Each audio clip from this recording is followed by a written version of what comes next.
Hi Weaverbirds! I kind of wanted to just show you the reasons that I pick the fabric that I do, and I have a couple set up in advance to show you. So this is utility canvas. This is like the stuff that you would make a tote bag out of. This is just being reused. It is really thick. It doesn't have much bend, and you can't see much through it. You can also get it exceedingly tight. I really like stitching on this, but because it does have kind of a rough texture, your stitches can disappear a little bit into it. I also have Quilter's cotton, which I do not advise you using for small work, and I'll show you why. It's quite see-through, which is one of the issues with it. This is also as tight as I can stretch it, and it's still very, very flexible in the hoop. There's going to be a lot of play, and just me pressing on the hoop is making wrinkles that are going to be really difficult to stretch back out.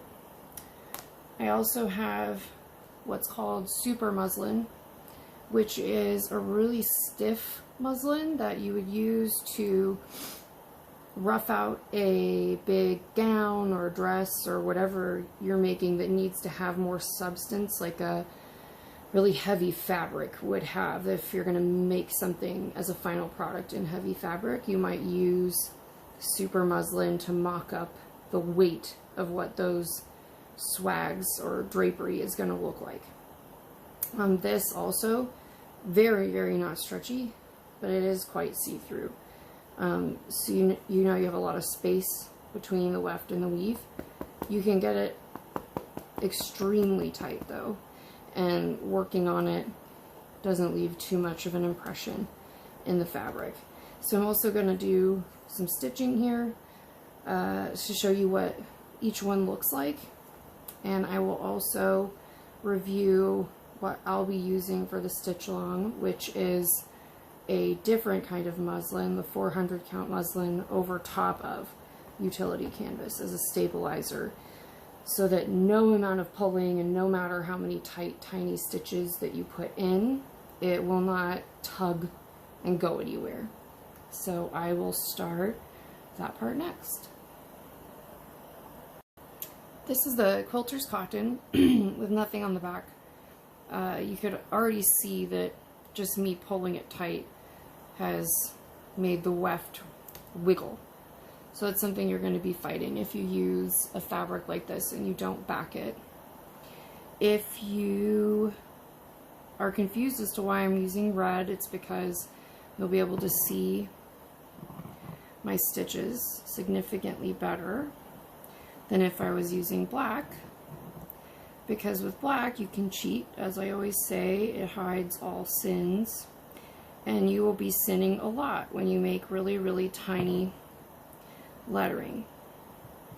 So far this is going pretty well. I'm doing just a split back stitch.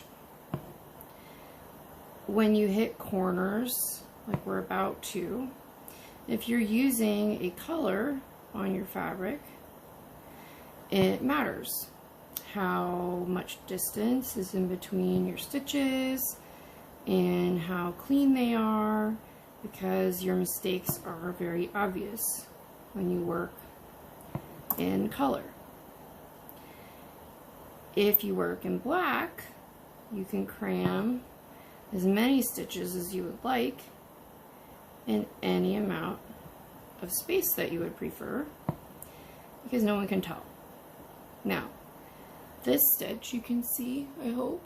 Please focus. It's hard for me to tell if it focuses when I'm on the other side. You can see that this stitch right here is long and angular. A cheat I'm going to use a lot during this stitch along, and I'm using the most wasteful way of doing a split back stitch. I'm going to go in front of the stitch, and instead of just putting it back through anywhere, I'm going to use my needle to pin down and split it. It's hard for me to see as I normally work much closer to my face. But I'm going to push the thread to where I want it so it makes the curve in a nicer way, and hopefully you were able to see that. I am learning how to film handwork, and so far it's weird. So again, stitch is a little short and straight, and I'm just going to push it to where I want the stitch to land and pull it tight. So this quilter's cotton is holding up pretty well, in all fairness. I do think that it's getting a bit of a leg up because we're using such a small hoop. The small hoop means the tensioning edge is very close to the center of your fabric. We are working in a very large pattern for the stitch along, and it will not be conducive to a bigger area being taken up and it having to hold tension on that area because it's already twisted just trying to get it nice and snug in the hoop. And I'm being very, very gentle and smooth with my stitches to make sure that I'm not pulling it out of whack. But if I start yanking on this, you can see how you can dimple it and start pulling off all your tension. So this month is also a good exercise in regularity of tension. So that looks pretty crispy. When we get to small things like this, you will never make a straighter line than just a single straight stitch. So on anything less than about a 1/4 inch long, I'd recommend just doing a straight stitch. I'm also not using the smallest needle I possibly could. I just grabbed what I had. If you want it to be really, really crisp, we're going to use a smaller needle. And then this is almost a straight line all the way around, so I'm going to make one straight line. And then I'm going to start taking much smaller bites out of that stitch because we have to make a pretty tight corner here. So, but there's fine. And we're going to split that stitch.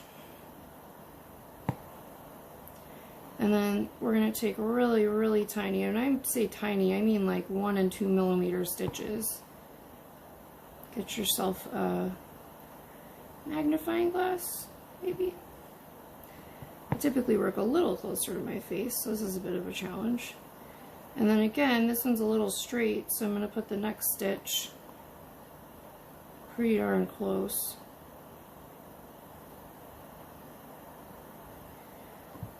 And pin down that last one. You can see how tiny these are. I'm barely moving forward. And in black, you would never see all these wonky stitches that are helping me make the turn.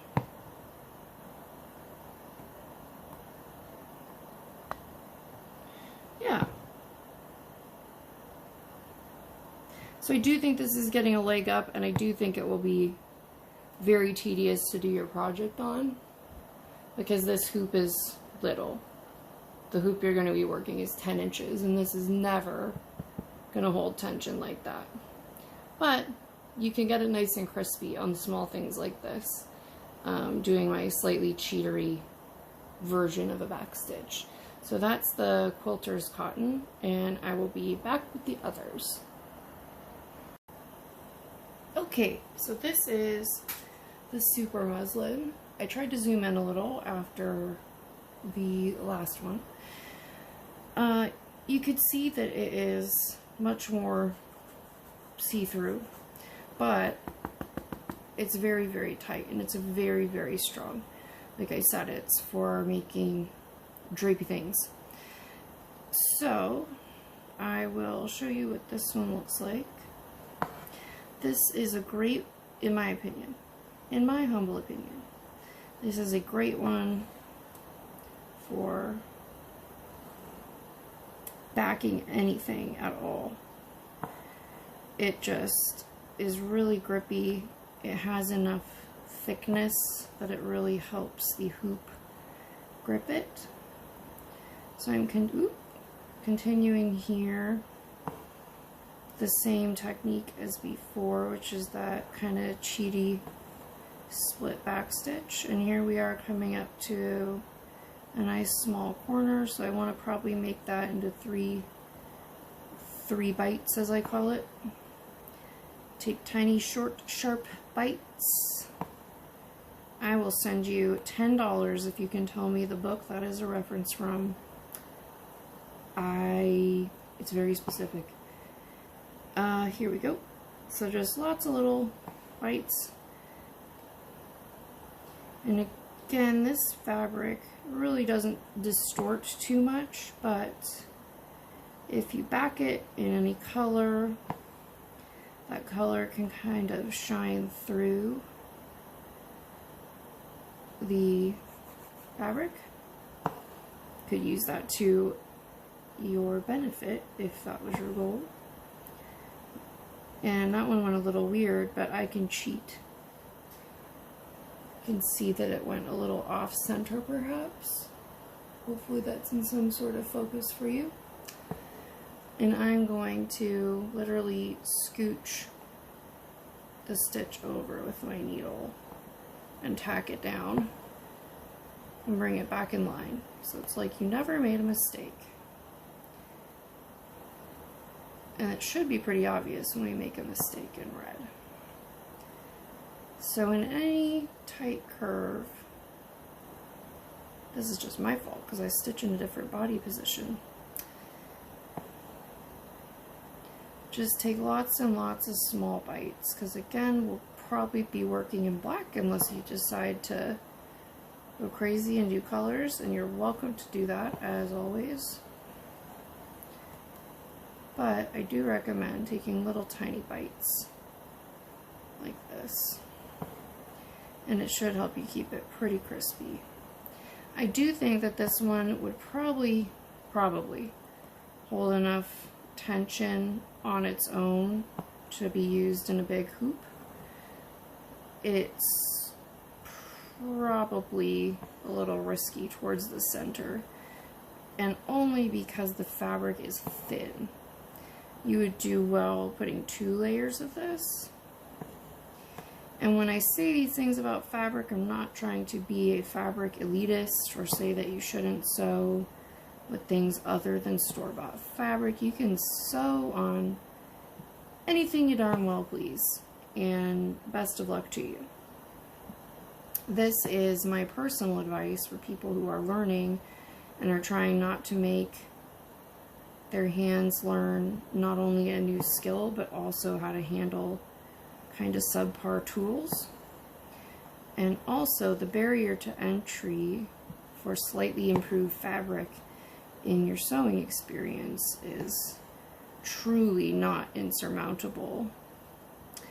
A yard of muslin is $5.99 without being on sale at Michael's when they have fabric, and Joann's. They also regularly do sales. You could also chop up an old tote bag and get a similar effect.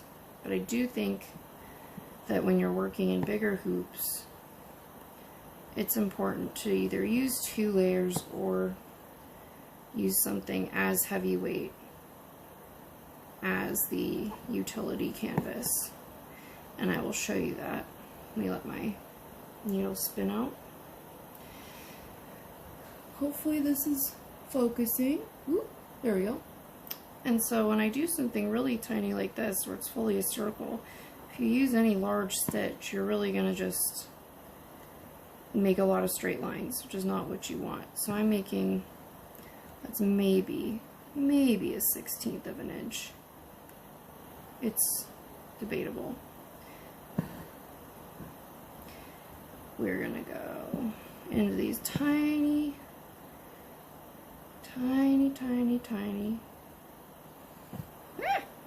not that tiny, ripped out my own needle, tiny little stitches. That one was a little big, so that's a good opportunity for me to make it lay down with the next stitch, if that makes sense. If anyone has any advice they would like to share about how to make this film better, I am open to it because I don't know. And of all the things I do have time to look up, that is not one of them. So lots of little ones. If you don't like a stitch that you just put down, either pull it out, which I never do. Ain't nobody got time for that. And just work all the way around. So again, the main drawback to this particular fabric is just that it is so darn see-through, which can be a little problematic for your finishing. This stitch might end up a little long. Nope, it was okay. And then this looks like it might just be 2 stitches to close the gap, but you never know. I'm pushing the stitch to the outside so that it looks more crisp. And then I'm splitting the first stitch I did and meeting the last stitch is a bit of like overlock.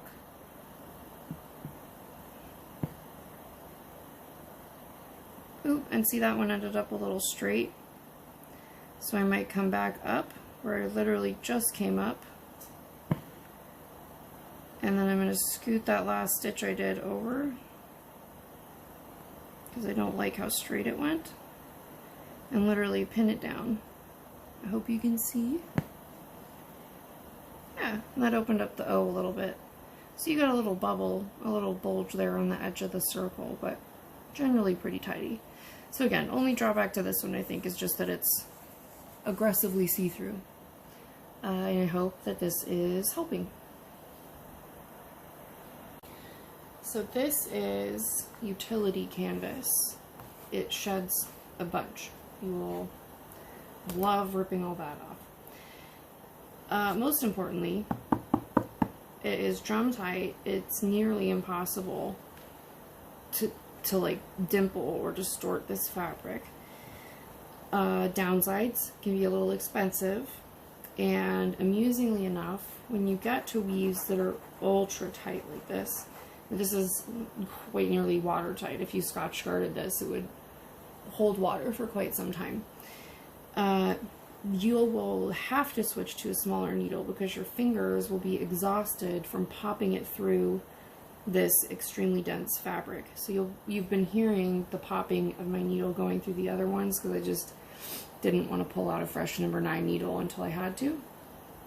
But you can hear this one pop through almost even the tip of the needle. You can hear pop. But isn't that the most satisfying like ASMR sound? I'll try to put it closer.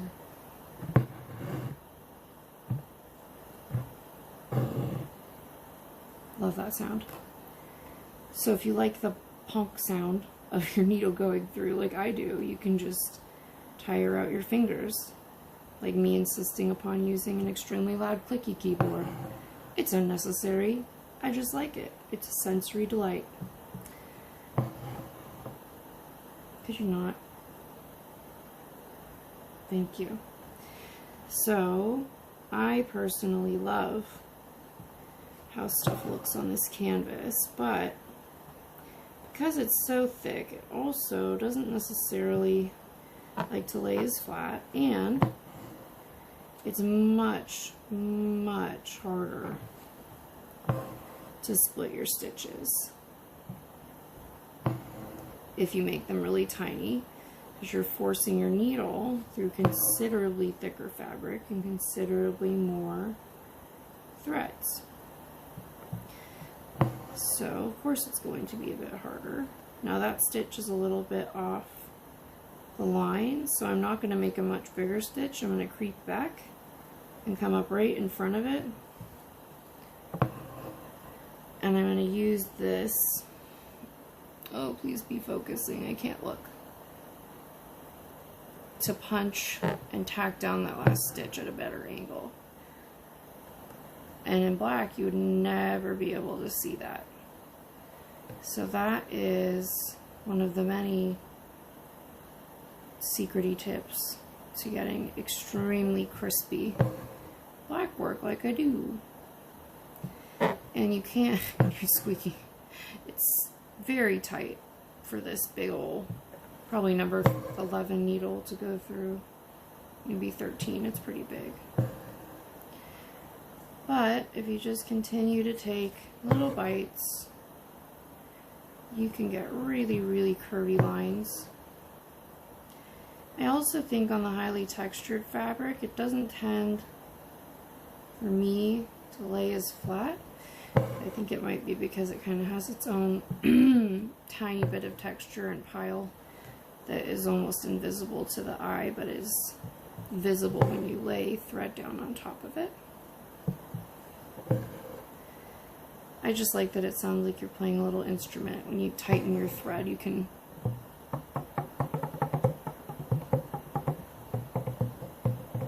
make your weird night music on your hoop. That is something I would do. Probably writing a song to my cat. Anyway, so as we work, you can see what a nice, crispy, and delicious. Don't put that in there, that's better. I stopped myself many times before making an ugly stitch. Now that one again came out super straight, so I'll take a little bite right in front of the stitch. And hopefully you can see I'm pushing that stitch over and tacking it down. So that makes a nicer curve. It's a little bit tidier.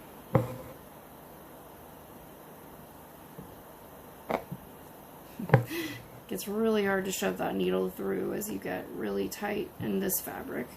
The smaller needle might help, but also the larger needle is making room for the thread to go through. So it might be kind of self-defeating to switch to a smaller needle, as it might be even harder for you to grab. But whatever floats your boat. And so that's pretty nice.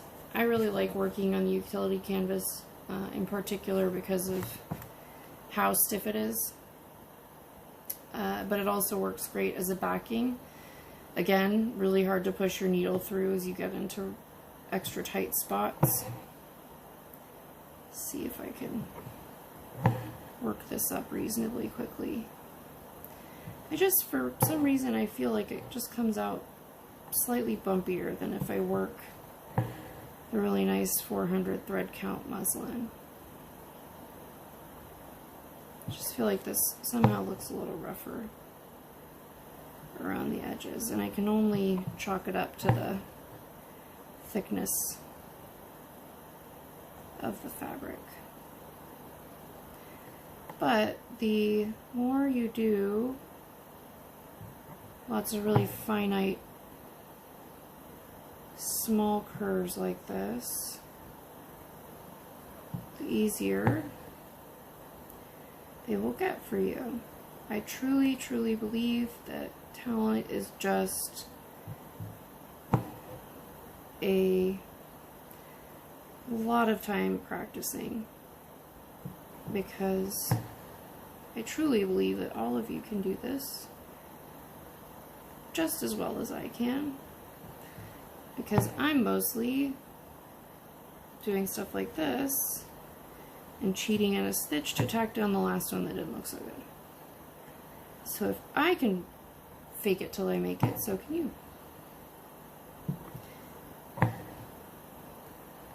Mostly it's more of a satisfying auditory experience, I guess. That one's a little out of line, but we can pin it back down with the next one. The next one we actually needed to go a little wider because it's making the circle too small too soon. And push it out towards the edge. A little better.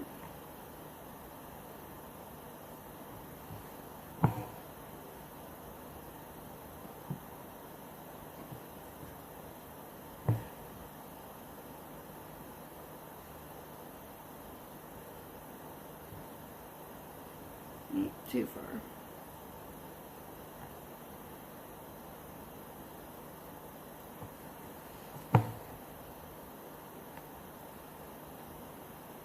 And again, if the stitch comes out too straight, which it might, this is very small and I'm not holding it up to my face. Yep, came out a little straight.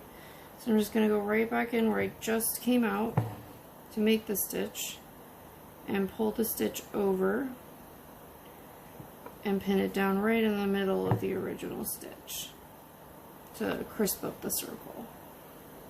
So I hope that those three are helpful, and I will now do a couple more combinations so you can see what it's like to stitch on.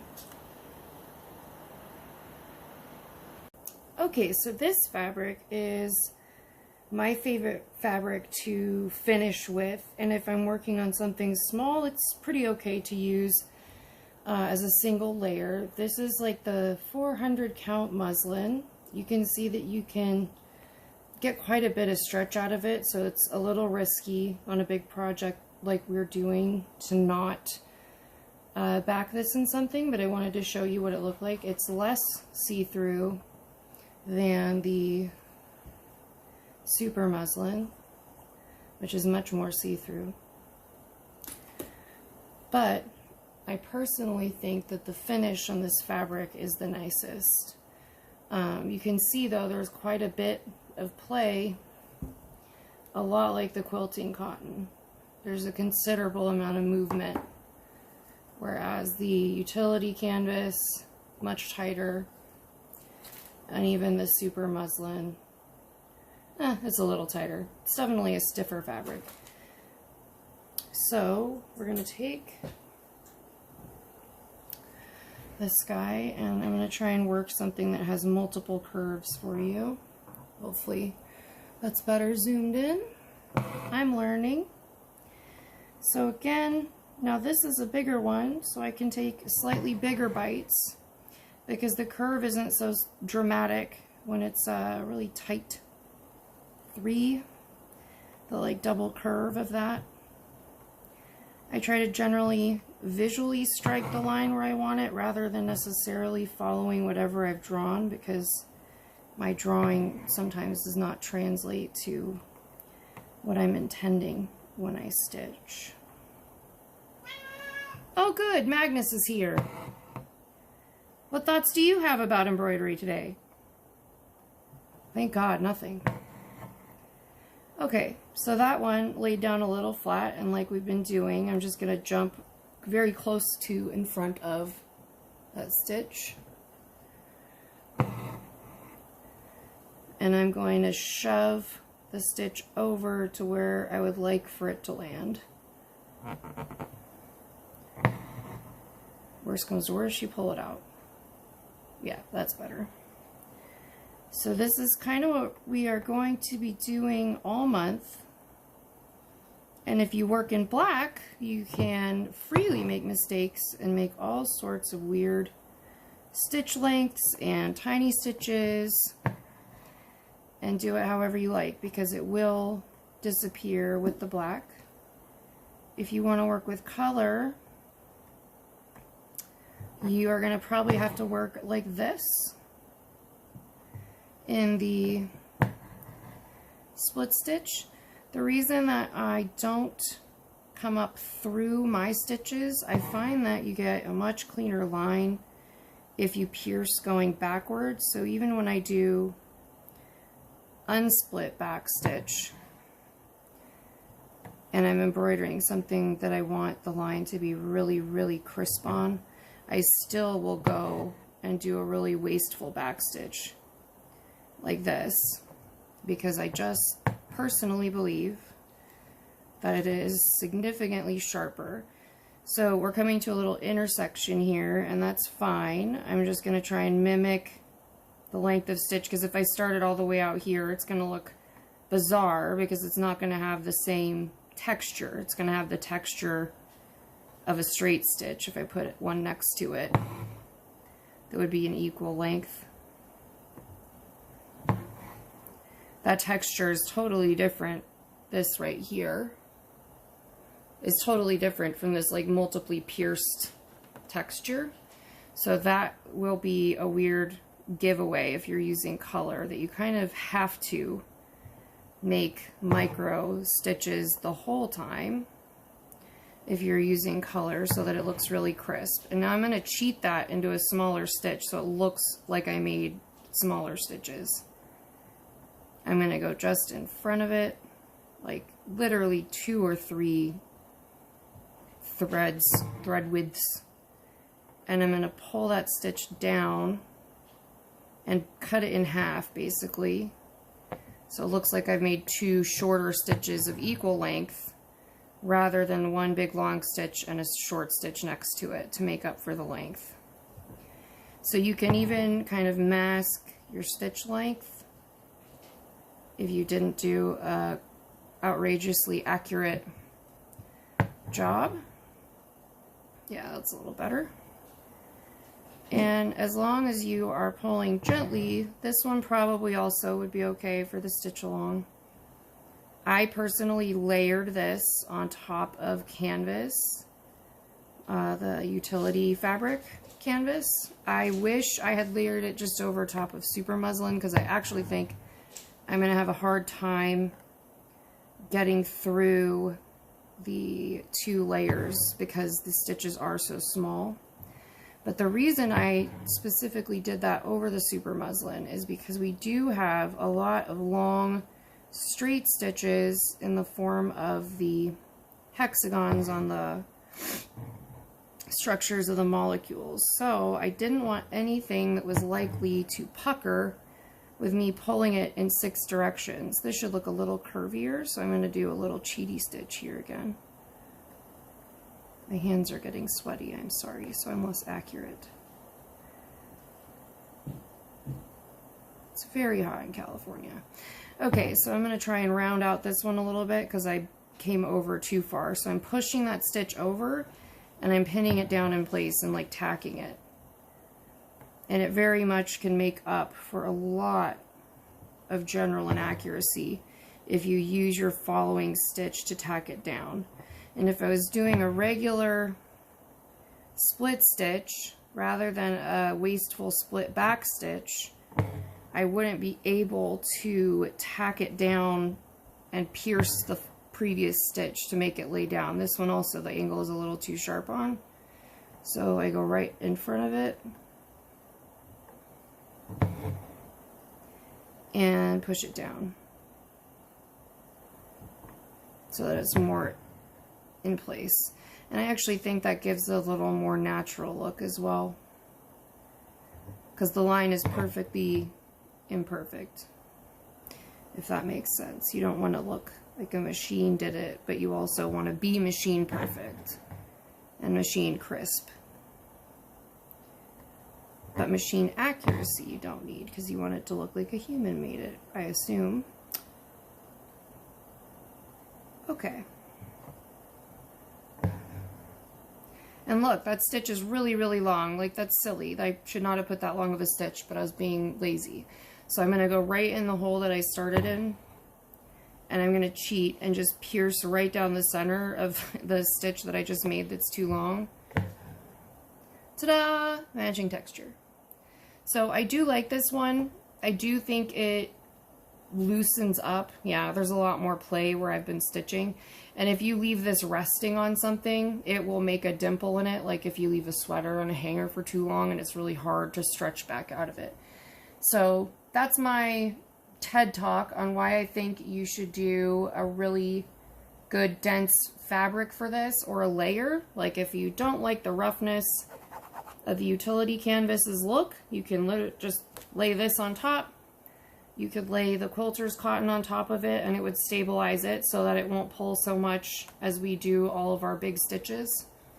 The main issue that I was foreseeing is that these long stitches right here, you will never get straighter than you just doing one straight stitch for each of them. But it's pulling, and it's going to pull that way, and it's going to pull that way, and it's going to pull that way. So not only do we have to stitch and try to make those stitches equal instead of going in a circle and making it pull in a direction every time we close a hexagon, but we don't want to be putting in a ton of stitches that make it less straight. When you put in a big long stitch, it's pulling across a wider area of the fabric, and so that's why it puckers. So I think I have a needle still on here. So we would take this, and if I start doing big, long satin stitches, even if I did it the thread saving way, if I keep going and going, pulling these really tight so they lay nice and flat, I will eventually get a gap underneath of the stitches. Luckily this fabric is pulled very tight because this hoop is wrapped, and so it grips really well, but you will eventually get a gap. Yeah, it's starting to give a little gap here. And if you do that repeatedly, you will end up with big permanent puckers in your piece. I even ended up with, some puckers on my insect stitchalong or entomology stitchalong. So a way you can prevent this, just for future reference, is you can put your thumb or your finger underneath it and just be careful not to poke yourself. But if you raise up that little area, hopefully that's visible to the camera, that oh, there we go, maybe that's better. You could see that I'm pushing my thumb or my index finger from the back. Not needed now, cat, thank you. You could see that I'm making like a little hump, and if you avoid your fingers, you can kind of do a little push-up, and so it's like you're putting the thread over something, so you're not shortening the distance between the fabric. But you can see that if I really go to town on this and I don't use a small needle, this is again too big of a needle, you can see that it really starts to abuse that quilter's cotton, because it's just not meant for this. It's meant for a machine to make a bunch of billions of bitty stitches. So hopefully that's visible, that you can see that it's kind of torturing the fabric a bit. And so that's why I highly recommend you do all my layering. I truly believe that it will make your stitching easier for you and considerably less frustrating if this is the first time you're trying to do really intense black work. So I hope this helps, and I look forward to stitching with you all this month.